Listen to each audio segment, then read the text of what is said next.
Assalamualaikum warahmatullahi wabarakatuh. Kami dari kelompok 9 akan membahas mengenai fitoterapi untuk gangguan kardiovaskular dengan dosen pengampu Bapak Apoteker Hayul Fadli MSI yang beranggotakan Putri Aisyah Hudia NIM 2301269, Natesha Bella Tritania NIM 2301264, Feni Wulandari NIM 2301282. Selanjutnya adalah submateri. Yang pertama, pengertian sistem dari kardiovaskular. Yang kedua, komponen sistem kardiovaskular. Ketiga, penyakit sistem kardiovaskular. Dan yang terakhir, herbal dari kardiovaskular.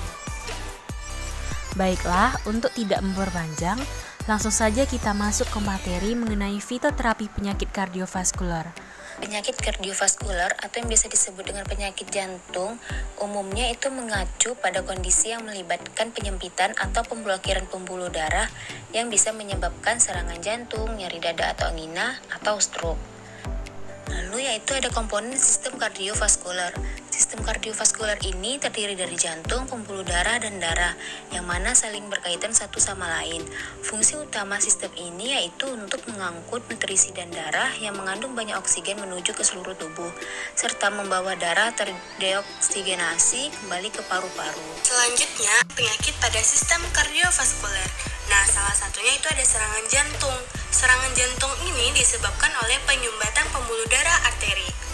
Penyebab dari serangan jantung itu sendiri disebabkan karena kolesterol tinggi, tekanan darah tinggi, hingga merokok aktif maupun pasif.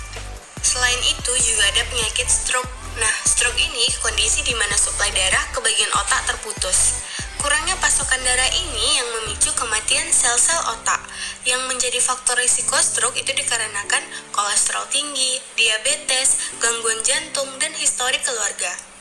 Yang ketiga itu ada aritmia. Aritmia juga termasuk penyakit sistem kardiovaskular.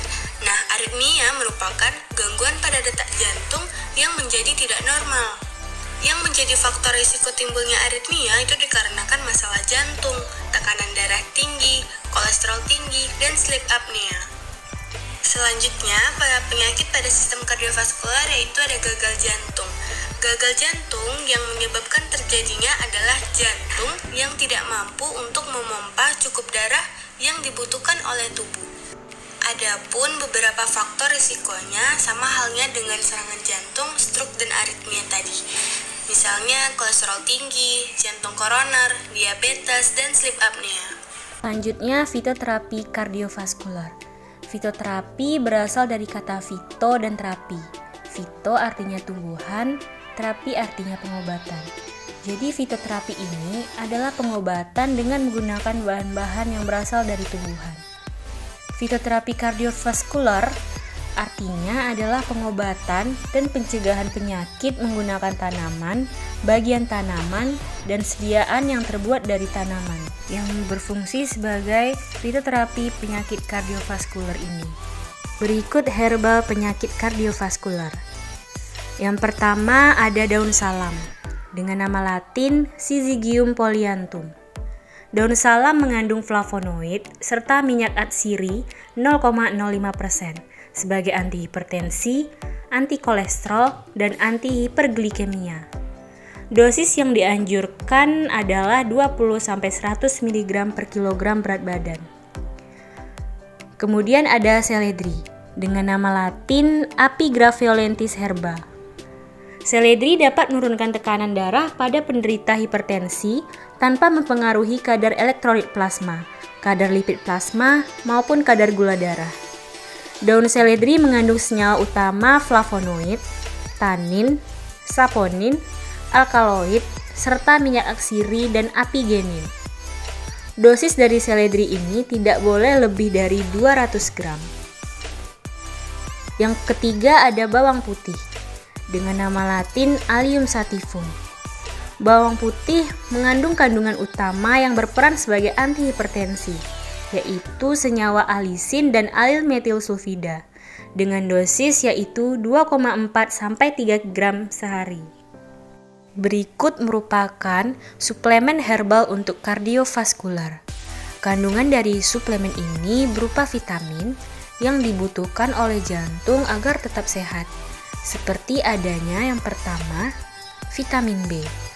Vitamin B ini mengandung asam folat, vitamin B6, dan B12 yang membantu dalam mengurangi tingkat homocysteine dalam darah. Kemudian ada vitamin E.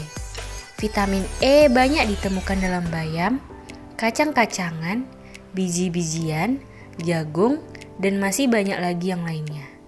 Suplemen ini bertindak sebagai antioksidan dan melindungi darah dari timbunan lemak.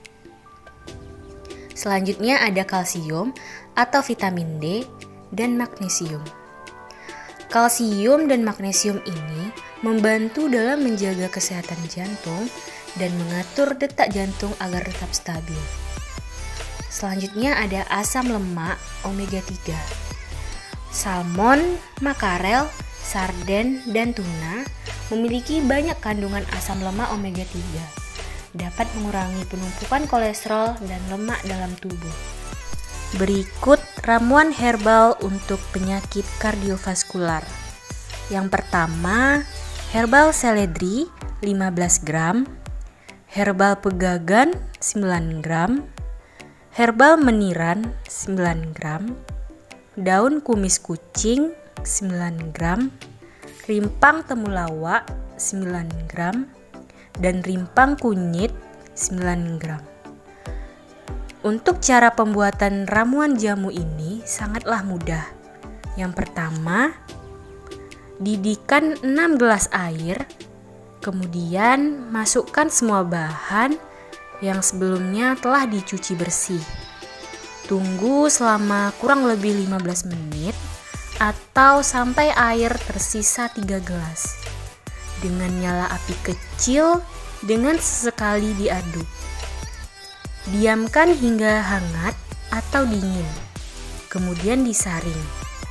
Ramuan ini dapat diminum 3 kali sehari, segelas setelah makan setiap hari. Baiklah teman-teman, sekian penyampaian materi presentasi dari kelompok 9 mengenai fitoterapi kardiovaskular. Lebih dan kurang kami mohon maaf dan kami akhiri dengan wassalamualaikum warahmatullahi wabarakatuh.